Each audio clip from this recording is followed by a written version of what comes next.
এই শীতের সময় ঘুম থেকে উঠে প্রথম মনে হয় এক কাপ চা হলে ভালো হয়। এটা শুধু আমার মনে হয় না, আমার মনে হয় আমার সব বন্ধুদের মনে হয়। নমস্কার বন্ধুরা, আমি আলপনা সিম্পলের টেস্টিতে আপনাদের সবাইকে স্বাগত। আজকে শেয়ার করব দু রকমের চায়ের রেসিপি, আসাম চা আর দার্জিলিং চা। আমাদের বাড়িতে কিভাবে বানানো হয় সেটাও আপনাদের বলবো। দেখুন, আমি এখানে চায়ের জল বসিয়ে দিয়েছি, 2 কাপ চা এখানে আমি বানাবো।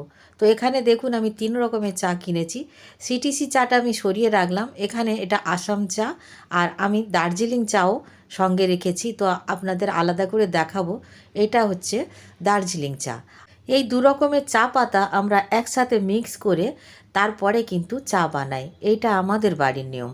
তবে আলাদা আলাদা করে চা বানিয়ে আমি আপনাদের সঙ্গে আজকে শেয়ার করব।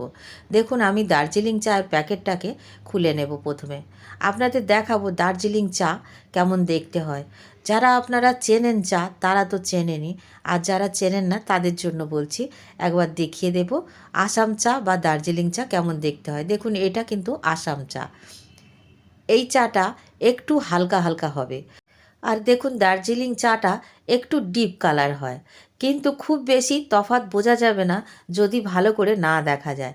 তো দেখুন, আমি এখন একটি ছোট্ট পাত্রে নিয়ে নেব দার্জিলিং চা, আর আরেকটি ছোট্ট পাত্রে নিয়ে নেব আসাম চা। তো 2 রকমের চা বানিয়ে আমি আপনাদের সঙ্গে শেয়ার করব। প্রথমে আমি দার্জিলিং চাটা আপনাদের সঙ্গে শেয়ার করব। 2 কাপ জল খুব ভালো করে ফুটে যাবার পরে দিয়ে দেব এখানে দার্জিলিং চা। দার্জিলিং চা আমি প্রথমে দিলাম 1 চামচ, আর অল্প একটু, ভরা ভরা 1 চা চামচ দিলেই হবে 2 কাপের জন্য। গ্যাসের ফ্লেমটা অফ করে দিয়েছি, এখন ঢাকা দিয়ে 3 থেকে 4 মিনিট রেখে দেব।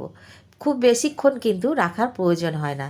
দেখুন, আমি 3 মিনিট পর আপনাদের দেখাচ্ছি চায়ের লিকারটা কেমন হয়েছে। দেখুন, এরকমই দেখতে হবে। আমরা তো লিকার চা বানাবো। আসাম চা বা দার্জিলিং চা, যেগুলো পাতা চা আমরা বলে থাকি, একটু বড় পাতা থাকে, সেগুলো কিন্তু লিকার চা খেতে বেশি ভালো লাগে। তো দেখুন, লিকারটা রেডি হয়ে গেছে, এখন আমরা ছেঁকে নেব।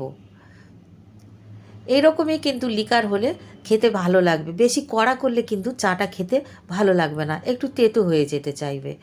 দেখুন, লিকারটা আমরা নিয়ে নিয়েছি। এখন এইভাবে লিকারটাও আপনারা খেয়ে নিতে পারেন চিনি ছাড়া বা লেবু ছাড়া, আবার আপনারা চাইলে লেবু দিয়েও খেতে পারেন। তো দেখুন, আমি এখানে লেবু দিয়ে বানাচ্ছি। 2 রকমভাবে বানাবো চা। তো আমরা 2 রকম চা পাতা দিয়ে 2 রকমভাবে আমরা চা বানাবো, এইভাবে খেয়ে নেওয়া যাবে। তো এইভাবে আমরা খেয়ে থাকি। চলুন এখন বানিয়ে নেব আসাম চা। আমাদের প্রথমে দার্জিলিং চা বানানো হয়ে গেছে।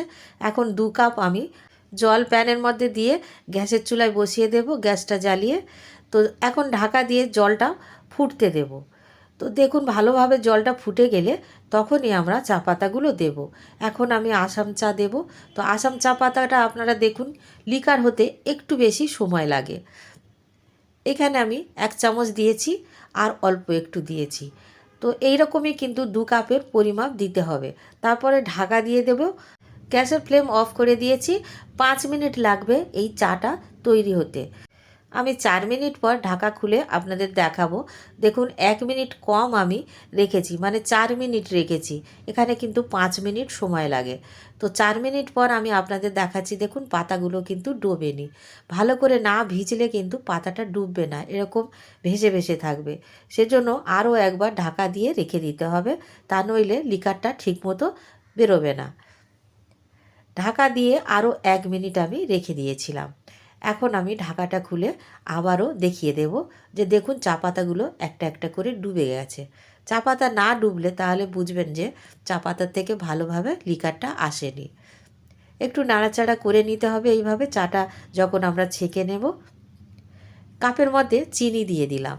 আপনারা চাইলে চিনি খেতে পারেন, বা আপনারা চাইলে মধু খেতে পারেন, যেমনটা আপনাদের ইচ্ছা। আমি এখানে 1 কাপ চায়ে কিন্তু চিনি দিয়েছি, আর 1 কাপ চা বিনা চিনির বানিয়ে নিয়েছি। তো যাদের যেমন খেতে ইচ্ছা হবে তেমনটা খেয়ে নিতে পারেন। আমি কিন্তু চিনি ছাড়া চা খাই, সেজন্য আমি চিনি এখানে ব্যবহার করিনি। অন্য কাপে কিন্তু চিনি দিয়েছি।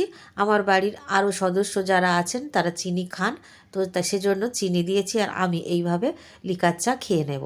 তো দেখুন আমি দু রকম চা এখানে রেখেছি, আপনারা দেখুন কত সুন্দর দেখতে হয়েছে। আর চায়ের লিকারটা কিন্তু একটু হলেও ডিফারেন্ট আছে।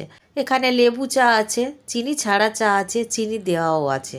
তো আপনাদের যেমন মতো ইচ্ছা আপনারা কিন্তু এইভাবে চা বানিয়ে খেতে পারবেন। আসাম চা বা দার্জিলিং চা কিভাবে আমরা বানাই সেটা আপনাদের সঙ্গে শেয়ার করলাম। দু রকম চা মিশিয়ে কেমনভাবে আমরা খাই সেটাও একদিন শেয়ার করব। আর আপনাদের সঙ্গে সিটিসি চা কেমনভাবে বানানো হয় সেটাও শেয়ার করব সেই দিনকে। তো বন্ধুরা বাড়িতে এইভাবে চা বানিয়ে খাবেন, আর কেমন লাগলো কমেন্ট করে জানাবেন। শীতের সময় দিনে 2বার 3বার 4বার যতবার চা খাবেন ততবার ভালো লাগবে। আর দেখুন বাড়িতে অতিথি এলে তো কোনো কথাই নেই, চা দিলে ভীষণ খুশি হয়ে যাবেন। এইভাবে আপনারা যারা চা বানাবেন আমাকে কমেন্ট করে জানাবেন। আর আজকের ভিডিও যদি একটুও ভালো লাগে একটা লাইক দিয়ে দেবেন। আমার চ্যানেলে নতুন বন্ধু হলে সাবস্ক্রাইব করতে ভুলবেন না যেন। আজকের এই পর্যন্ত, দেখা হবে পরের ভিডিও নতুন কোনো রেসিপির সঙ্গে। সুস্থ থাকবেন, ধন্যবাদ, নমস্কার।